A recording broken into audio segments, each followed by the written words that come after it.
A nursing student found herself entangled in a disturbing ordeal, allegedly abducted, blindfolded, and taken to different locations after talking with the police. Before vanishing, she reached out to a relative to share her encounter with the authorities, but communications abruptly ended. Her car and mobile phone were later discovered abandoned on the road. Hours passed until she was eventually found, having managed to make her way home on foot. Sounds like the Carlee Russell story, doesn't it? It's not. Prepare to be stunned as I share with you the strikingly similar story of another nursing student who I believe Carlee used for inspiration. Merely 2 months prior to Carlee Russell's case, there was another mysterious nursing student disappearance. It appears Carlee took a page from her cookbook. The recipe reads, a nursing student, an abandoned car and mobile phone, a strange police interaction, and convenient roadside woods, perfect for vanishing.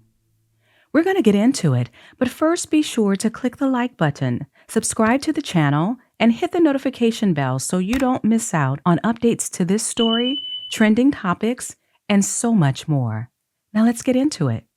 Under the cloak of darkness, Carlee Russell, a 25-year-old UAB nursing student, seemingly vanished without a trace after making a distressing 911 call about a toddler wandering along Interstate 459 in Hoover, Alabama, a suburb of Birmingham. Following the operator's instructions, Carlee stayed in her car, activating the hazard lights while keeping a watchful eye on the child until officers arrived. Carlee even managed to contact her sister-in-law during the wait. However, the situation took a horrifying turn when a blood-curdling scream pierced the line. Carlee's own voice. Her sister-in-law desperately tried to maintain the connection as officers rushed to the scene. Upon arrival, the officers were confronted with a puzzling sight. Carlee's red Mercedes abandoned, with the engine running and the car door left open. Inside the vehicle, her purse with her iWatch was found. On the ground nearby, her mobile phone and wig were discovered, both hinting at a sign of a struggle. Shockingly, both Carlee and the toddler were nowhere to be found, leaving everyone confounded by the mystery surrounding their disappearance. 71, it's going to be 459 South, mile marker 10. It's going to be a child walking on the, 3-4-year-old child walking on the side of the interstate next to her. RP's going to be close behind a red Mercedes sedan with the hazards on. Child's going to be a white male wearing a white t-shirt and a diaper. Negative, but she's stated that she would stand by for police. 22, call the RP back. She's not at their vehicle. 10-4. CLA, red and colored to Nicole Russell in Birmingham, 10-11. We're on everyone's world. 10-4, we're not getting the female to answer. 22, just be advised, her vehicle's unlocked, running. All her personal belongings except for her phone. Got a call about a female screaming with a child. Right, I'm just saying that the sister apparently has an open line with that phone still that she called from and can hear vehicles like it's still sitting on the side of the interstate. About 11, you want me to have McGinnis in route with a drone? Yeah, well, that would be great.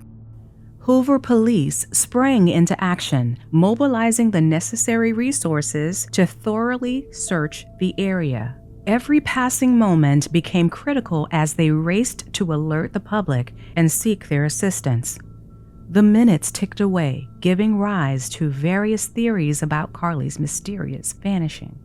Carlee's mother was immediately notified, prompting Carlee's family and friends to join forces in exhausting every available media outlet. The power of social media came into play, swiftly spreading the gripping story across timelines in hopes of reaching as many people as possible.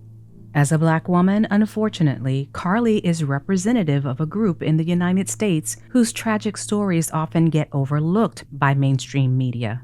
But the tide is turning as bloggers and content creators are beginning to realize the impact they can make in democratizing coverage for the underserved. Social media wasted no time and swiftly began amplifying Carlee's story, ensuring it reached a broader audience. Mainstream media also rose to the occasion, recognizing the significance of this case. The collective efforts of the police, bloggers, and established media outlets sparked an intense and feverish search for the missing nursing student. The story captured the nation's attention, uniting the involvement of various agencies and people from all walks of life in a shared determination to find Carlee and bring her back safely. Police in Alabama are searching for a woman who vanished under strange circumstances after she stopped to help a child she saw walking all alone along an interstate. 25-year-old Carlee Nicole Russell called 911, then told a family member about the child. Police say that family member on the phone lost contact with Russell, even though the line remained open. Responding officers then found Russell's car, but not her phone. Nor the child. A $25,000 reward is now being offered for more information about her disappearance. Authorities say no one has reported a missing child. She's a godsend.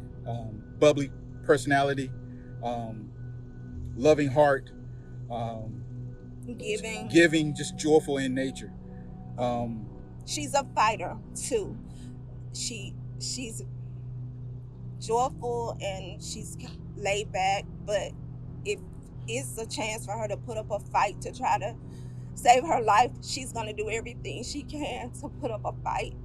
And I was telling my husband and I were talking today, she was just so happy, or yesterday she was just so happy all the way up until I talked to her at 9:19. She was just so happy. And anybody that knows our daughter knows she loves food. And the fact that she was willing to give me her meal because they left her meal off meant a lot to me. And when she got home, I was going to give her a big hug and tell her thank you because I know you love your food. A massive search was fully underway when, 49 hours later, Carlee's parents would hear a knock at the door. There, Carlee stood. She suddenly and automatically appeared at home. Surveillance cameras confirmed she arrived on foot. Police say she had a small lip injury and a ripped shirt, seemingly minor injuries for someone who had been fighting for her life for 48 hours. Detectives noted that Carlee had a small injury to her lip, and she claimed that her head was hurting. She also had a tear in her shirt. Detectives also noted that she had $107 cash in her right sock. Out of respect for Carlee and her family, detectives did not press for additional information in this interview and made plans to speak with her in detail after giving her time to rest. According to her statement to the police, Carlee had escaped her abductors who forced her to run through the woods and climb a fence. Carlee told police that she was forced into a car, then into an 18-wheeler, and finally into a home where she was photographed nude. Her abductors made her eat cheese crackers for 2 days while some unknown woman played in her hair. At 10:44 p.m. on July 15th, the Hoover 911 center receives a call from Carlee's residence stating that she returned home on foot. In subsequent investigations, detectives obtained surveillance footage of Carlee walking down the sidewalk alone prior to arrival at her residence. She was conscious and speaking with paramedics when she was transported to UAB. Detectives were able to obtain a brief statement from her prior to being treated and released. During the statement, she told detectives that while traveling down the interstate, she saw a baby walking down the side of the road and called 911. She stated when she got out of her vehicle to check on the child, a man came out of the trees and mumbled that he was checking on the baby. She claimed that the man then picked her up and she screamed. She stated he then made her go over a fence. She claims he then forced her into a car, and the next thing she remembers is being in the trailer of an 18-wheeler. She stated that the male was with a female. However, she never saw the female, only hearing her voice. She also told detectives she could hear a baby crying. She told detectives the male had orange hair with a big bald spot on the back. She said she was able to escape the 18-wheeler and fled on foot, only to be captured again and then was put in a car. She claimed she was then blindfolded but was not tied up because the captors said they did not want to leave impressions on her wrists. She said that they took her into a house and made her get undressed. She believes they took pictures of her, but she does not remember them having any physical or sexual contact. She stated the next day she woke up and was fed cheese crackers by the female. She said the woman also played with her hair, but could not remember anything else. At some point, she was put back in a vehicle she claims was able to escape while it was in the West Hoover area. She told detectives she ran through lots of woods until she came out near her residence. During this interview, detectives noted that Carlee had a small injury to her lip, and she claimed that her head was hurting. She also had a tear in her shirt. It's important not to overlook the fact that Carlee is safe now, and that was the top priority on the agenda, to locate her and to reunite her with her family, which has been successfully accomplished. However, concerns have arisen since her return. Multiple parties, including the police, have expressed deep suspicions about her story. Her lack of cooperation with the authorities and the public who rushed to her aid during the distressing incident has only fueled doubts regarding the authenticity of her kidnapping story. Assisted by Secret Service agencies, the police managed to trace all of Carlee's movements leading up to the alleged abduction. At approximately 8:20 p.m., Carlee left work from a business at the Summit. Surveillance video from her place of employment shows Carlee concealed a dark-colored bathrobe, a roll of toilet paper, and other items belonging to the business prior to her departure. She ordered food from Tzatziki's at the Colonnade and traveled there. She then traveled to Target on 280, where she purchased some granola bars and Cheez-Its. From there, she remained in the parking lot at that shopping center until 9:21 p.m. when she drove to I-459. Carlee communicated on her cell phone with individuals known to her while on her path of travel, up to the point of calling 911 at 9:34 p.m. On enhanced video, Carlee can be observed exiting the driver's side of her car and walking around it to the passenger side. It appears she retrieves some items from the vehicle before heading into the nearby woods and then vanishing among the trees. As in many recent true crime cases, Google is playing an increasingly significant role in exposing those attempting to evade justice. In Carlee's case, police stumbled upon numerous incriminating searches on her phone that provide valuable insight into her state of mind leading up to the alleged abduction. During their July 19th press conference, the police chief hinted at discovering searches that may shed light on Carlee's possible motivation. However, out of respect for her privacy, he declined to disclose them at the press conference. Detectives continue analyzing data from Carlee's cell phone that was left behind at the scene. We enlisted the help of the United States Secret Service in conducting this analysis. Part of what data includes several internet searches in the days leading up to their disappearance that I think are very relevant to this case. On July 11th at 7:30 a.m., the term, "You have to pay for an Amber Alert," was searched. On July 13th at 1:03 a.m., the day of her disappearance, the term, "How to take money from a register without being caught," was searched. On July 13th at 2:13 a.m., the day of her disappearance, the term, "Birmingham Bus Station," was searched. On July 13th, 2:35 a.m., a search for a one-way bus ticket from Birmingham to Nashville was conducted with a departure date of July 13th. On July 13th at 12:10 p.m., a search for the movie Taken, a film about abduction, was conducted. There were 2 searches related to Amber Alerts on a computer at Carlee's place of employment, including one regarding the maximum age of an Amber Alert. There were other searches on Carlee's phone that appeared to shed some light on her mindset, but out of respect for her privacy, we will not be releasing the content of those searches at this time. We've asked to interview Carlee a second time, but have not been granted that request. As you can see, there are many questions left to be answered, but only Carlee can provide those answers. What we can say is that we've been unable to verify most of Carlee's initial statement made to investigators, and we have no reason to believe that there is a threat to the public safety related to this particular case. Thank you very much. Carlee's searches were not only revealing, but it also seemed that she had been assembling a survival kit capable of sustaining her for a few days. The question arises, could she herself be the unidentified woman who fed her the cheese crackers during the ordeal?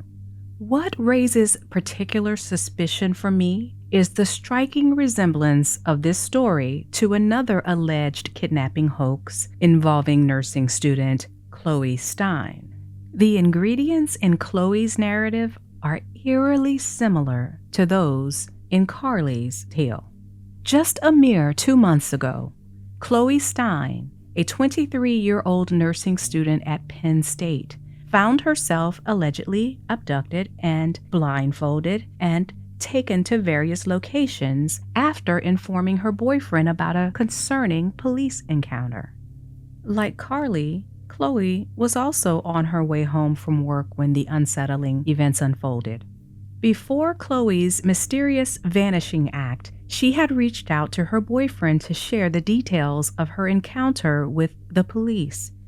She said she was pulled over. After sending this cryptic message, Chloe suddenly went radio silent, vanishing into the woods alongside the road where she abandoned both her car and her mobile phone. Sound familiar?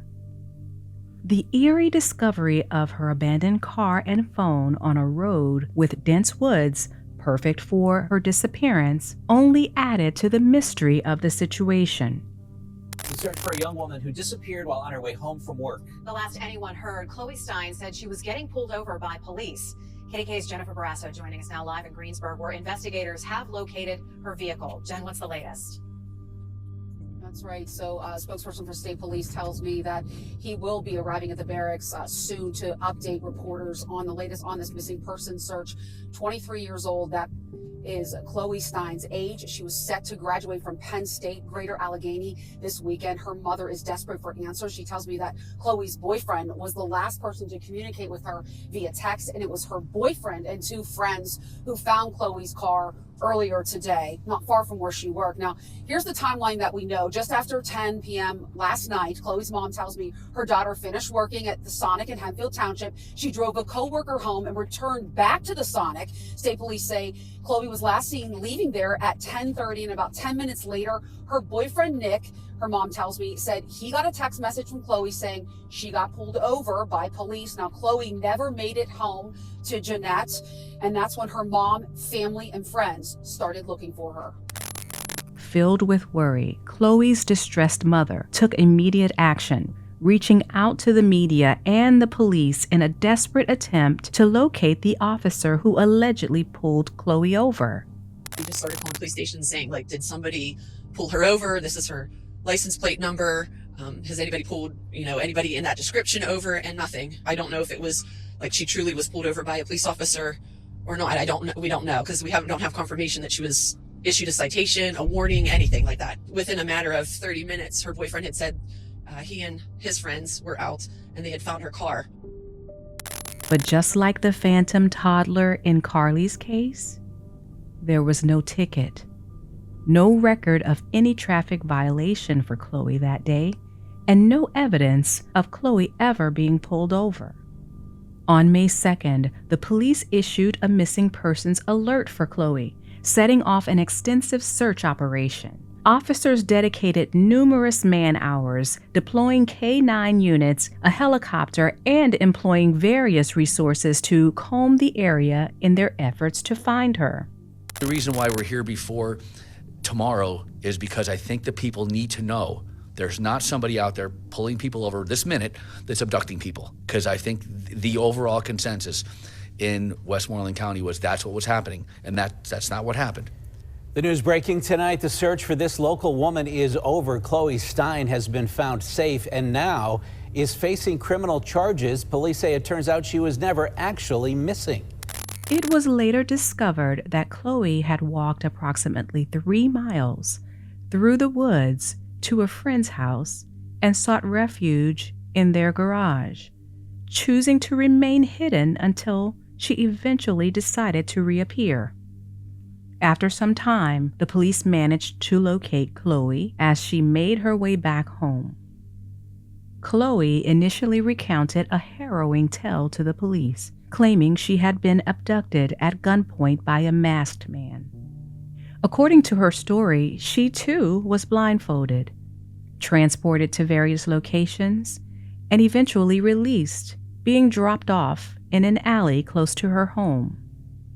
And just like Carlee, remarkably, hours later, Chloe arrived home on foot.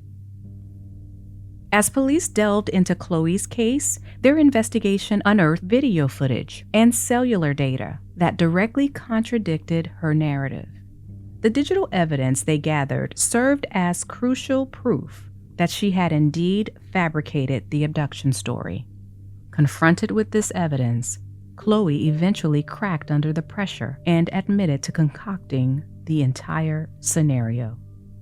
According to court records, Chloe was arrested and was charged the very next day, May 2nd, 2023, with misdemeanors including creating a false alarm for a public safety agency, making false reports to authorities, disorderly conduct, and obstruction of the administration of law. As a result of her actions, she will likely be required to reimburse the significant costs incurred in manpower and equipment, which could amount to tens of thousands of dollars. It was later revealed that there had never been any stop by the police. She made that up as well. It was her version of the phantom toddler in Carlee's story. Both were a tactic to draw attention. Amid mounting pressure from the community, the Hoover Police Department had no choice but to reveal Carlee's questionable conduct. Unfortunately, the evidence seems to be overwhelmingly against her. In my opinion, it's only a matter of time before HPD follows suit by filing charges against Carlee. Likewise, I believe that Carlee crafted an elaborate scenario to make it appear that she had been abducted. Much like Chloe's case, it appears she planned it in advance. In Chloe's case, her loved ones were under the impression that she was on the verge of graduating from her nursing program in just a few days, but she hadn't been to class in nearly 2 years. Rather than coming clean to her family, Chloe opted to stage her own kidnapping.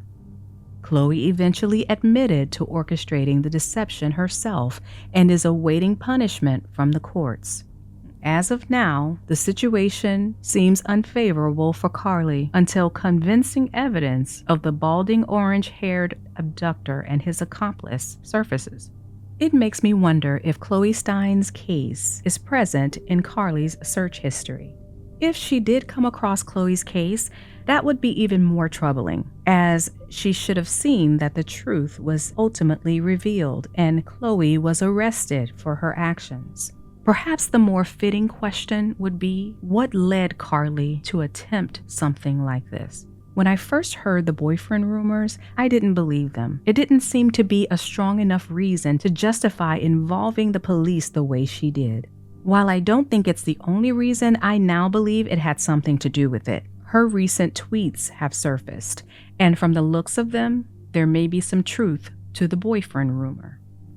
In her tweets, she complained about not feeling wanted, about cheating, and how she was fed up with her job just days before she vanished. And on the day of her disappearance, she tweeted, "Today was a great day. God be looking out, I'm telling you."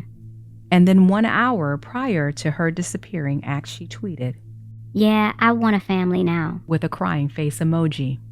Following the press conference, the boyfriend, Tomar, deleted all images and comments related to Carlee from his social media, including his plea that she should be given time because she fought for her life for 48 hours. It certainly raises suspicion that the rumors might be true. This is likely what the chief of police was referencing during the press conference, but he didn't want to blow up her spot in that way. None of this bodes well for Carlee. Her actions may have serious repercussions on her budding medical career, but despite the grim nature of all that has been revealed in this case, there remains a possibility for Carlee to learn from her mistake and find a way to bounce back. But she must take accountability for her actions. I don't hold the parents responsible. In fact, I commend them for fiercely protecting their daughter. My parents would likely do the same, although I don't think they should have done an interview as it exposed a lack of belief in their own statements. I do understand why they felt compelled to come forward and defend their daughter as best they could. They know her true character and what she's capable of, and are likely handling this situation privately while standing united with her publicly. About the possibility of a mental break, I'm unconvinced. This, too, was speculated in Chloe's case. While I do believe that mental therapy should be a necessary component and consideration, I disagree with those who insinuate that this is comparable to a schizophrenic episode. Having first-hand experience with what that looks like, I can attest that during an episode, individuals often struggle to string together a single coherent sentence. Carlee's 911 call was quite the opposite. She was composed, descriptive, and remarkably articulate. It appears evident that she was fully conscious of her actions and completely aware of what she was doing. 911, where's your emergency? Hi, I am on Interstate 459, and there is a kid just walking by themselves. Oh, hold on. Where on 459 are you? I'm right next to the exit 10 by the Hoover Met, like to get off by the Hoover Met. Okay, so you're before that exit? Yes. Okay, and were you headed southbound or northbound? Like toward Tuscaloosa or toward 280? Towards Tuscaloosa. Okay, and was the child on the left or right side? On the right side. Were they walking northbound or southbound? They're walking towards Tuscaloosa. Walking southbound, or how old do they look? Like a toddler, like maybe like 3 or 4. Did you pull over with them? Are you still with them? Yes. Okay, are you with the child right now? No, I'm not. I didn't get out of the car. I can see them though. Do you mind staying and keeping an eye on them until we get there? Yeah, okay. Sure, yeah. Okay, what kind of car are you in? I'm in a red Mercedes-Benz. Is that a sedan or SUV? SUV. I mean, it's a sedan. Sorry. Can you put your hazards on for me? Yeah, they're on. Okay. Did you talk to the child at all, or did you say anything to them? No. Okay. No. Do they look like they're injured? No, they don't. Are they white, black, Hispanic, or Asian? They're white. Okay. Is it male or female? I think it's a boy, a little boy. White male? Okay. Is he wearing clothes? Yes. Okay. What is he wearing? It's a white T-shirt, and it doesn't look like he has any pants on. It looks like a diaper. And you don't see any cars anywhere? No, no cars are anywhere.